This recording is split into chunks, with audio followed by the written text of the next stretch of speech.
We're going to start this section off by talking about lactose intolerance. Simply put, it's the inability to digest lactose. Those people who have it are missing lactase or have insufficient amounts of lactase. So they get bloated, they get gassy, they have stomach discomfort, and they may also have what fun diarrhea. A large portion of the population are born without lactase. And in fact, 80% of indigenous Americans and African Americans do not have that enzyme. So it's a genetic condition. There's nothing wrong with it. It's just typical for certain populations. In addition, the activity of lactase may decline as you age,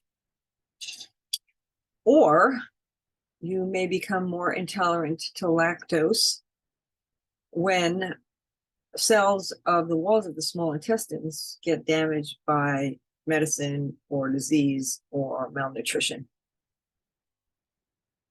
Please watch that.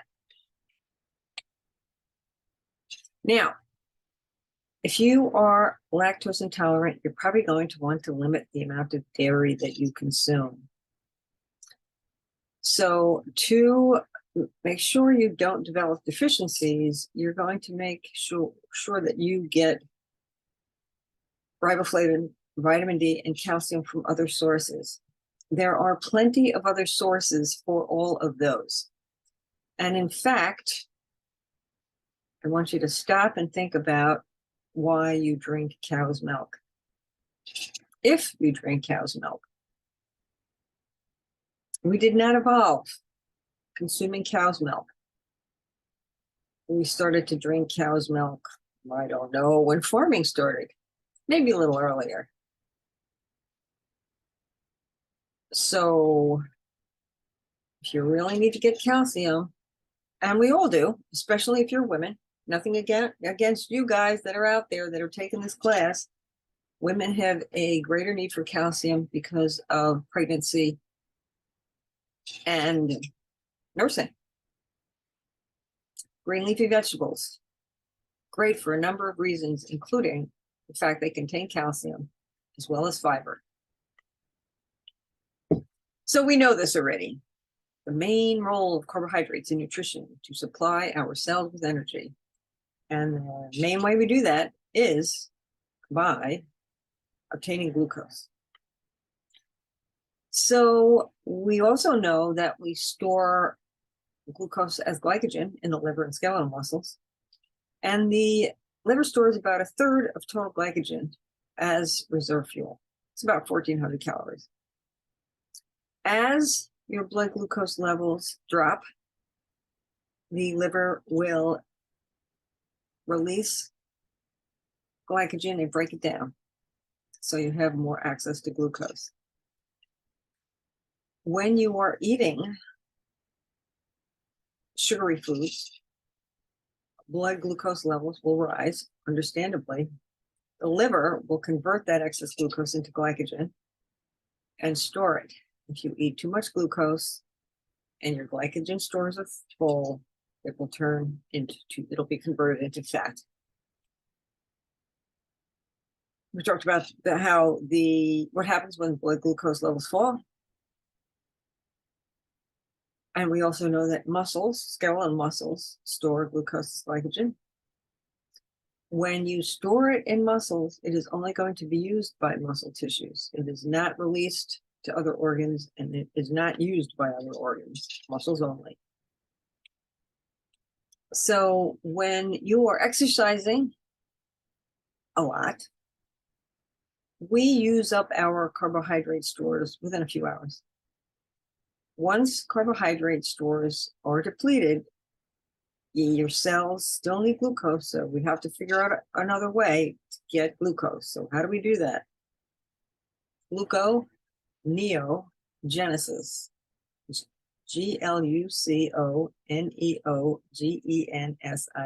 Gluconeogenesis. That is the formation of new glucose from non-carbohydrate sources. And we break down fat. Now, the brain and your baby red blood cells rely almost exclusively on glucose as the main fuel source. So it's going to be super important that you have a fairly consistent supply of glucose for those tissues. We talked about gluconeogenesis, and that is making glucose from body proteins. So your muscles will actually be broken down during times of starvation and be converted into glucose. We need protein for a whole bunch of different and very important functions, which we'll go over when we get to the protein part of the macromolecule section. So it's usually not used to provide energy, but it can be. Body fat can't be converted to glucose to a significant extent. So when carbohydrates are depleted, we're going to cannibalize proteins to make that glucose through gluconeogenesis. Converting glucose to fat, yeah, we already know that when we're chowing down on more sugar carbohydrates than we really need, those glycogen stores get filled in liver and skeletal muscle. And once those stores are full, we're going to store all those extra carbs as fat. So the liver cells can store about a half day's worth of carbohydrates as glycogen. After that threshold is met, we're going to, as you know, store glucose as fat. And joy of joy, you can store an unlimited quantity of fat.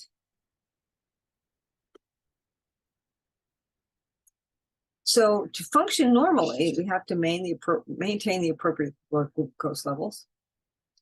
And if they fall below normal, you start to feel kind of weak and a little lightheaded. And if they rise too high, you start to feel tired and a little cranky.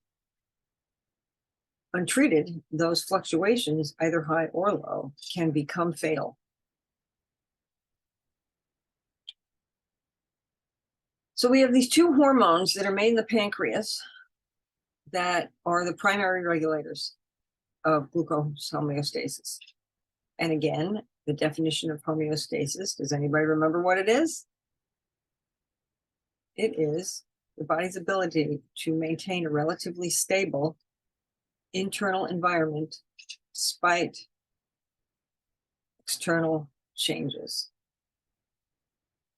The two hormones that are made by the pancreas are insulin and glucagon. And when you talk about the production of these hormones from the pancreas, you're talking about endocrine function, not digestive function. Insulin triggers cells to uptake glucose out of the bloodstream, so it's going to decrease blood glucose levels. Glucagon will increase blood glucose levels because it's going to trigger the liver to break down glycogen into glucose. Epinephrine is produced by the adrenal glands. It's also known as adrenaline. Adrenaline sounds looks a lot like adrenal. You betcha. That's where the name came from. During times of stress, that is another hormone that will also release glucose from the liver. That's why you get that term adrenaline rush. It shows you what's happening in terms of glucose homeostasis. I'm not going to ask you the details about this, but many people have a need to know. And if you've taken anatomy and physiology, it's a great refresher. So there you have it. Enjoy. We do need to balance glucose within a relatively small range.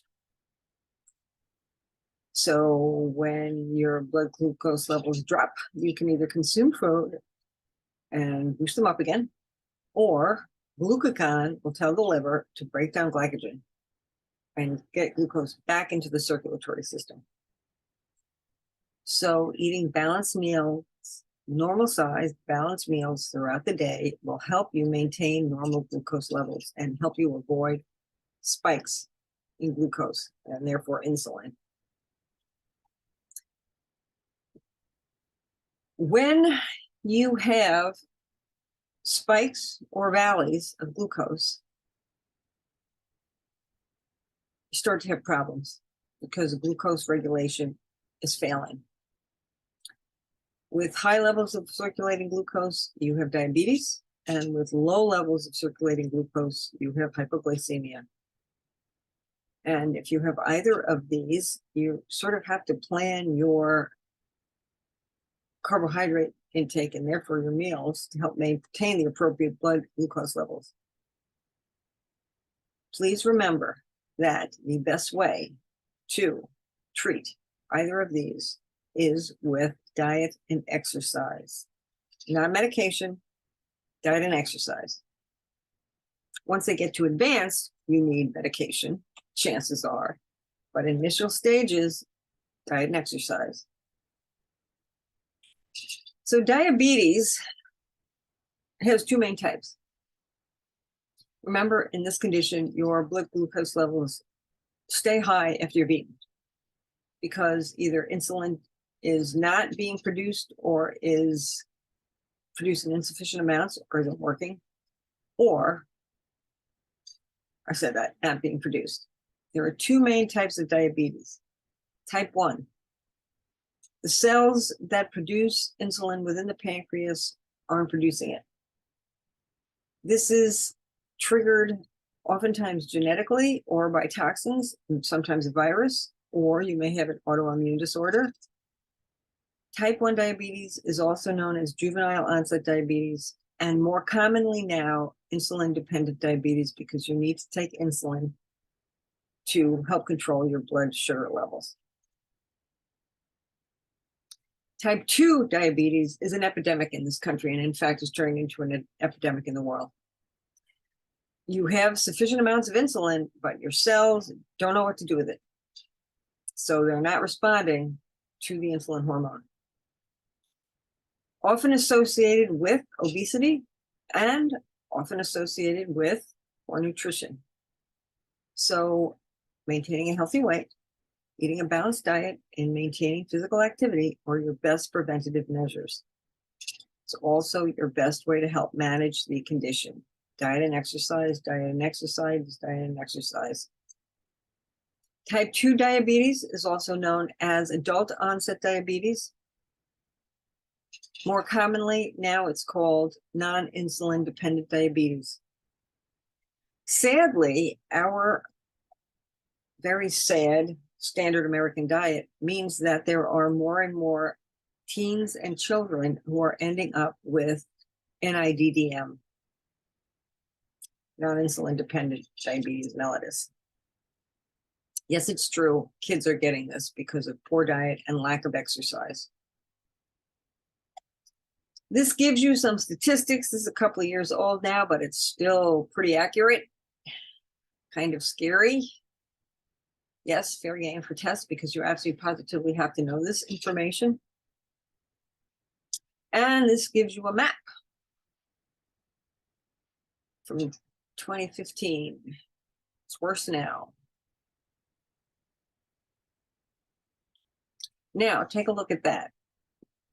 5 years ago, annual expense on diabetes care in the US is staggering. $327 billion. 90 billion were indirect costs. Crazy making. 1 out of every 4 healthcare dollars is spent on diabetic care. And guess who ends up footing the bill? Those of us who are paying taxes. Joy of joy. Not. The other end of the spectrum is hypoglycemia. Most healthy people, you don't have this issue because blood glucose levels rise after eating and fall back into a normal range. If you have hypoglycemia, you have blood glucose levels that drop dramatically, scarily, and it feels like you're having an anxiety attack.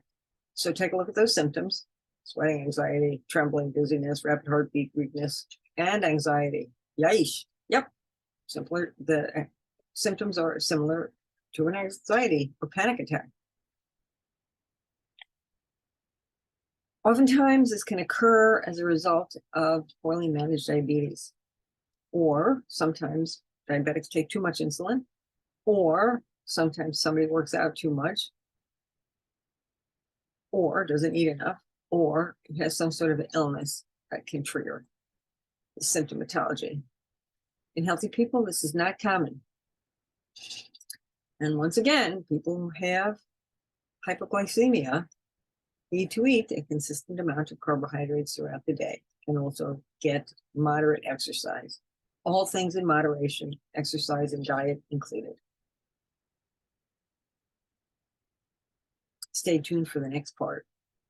It'll be fun.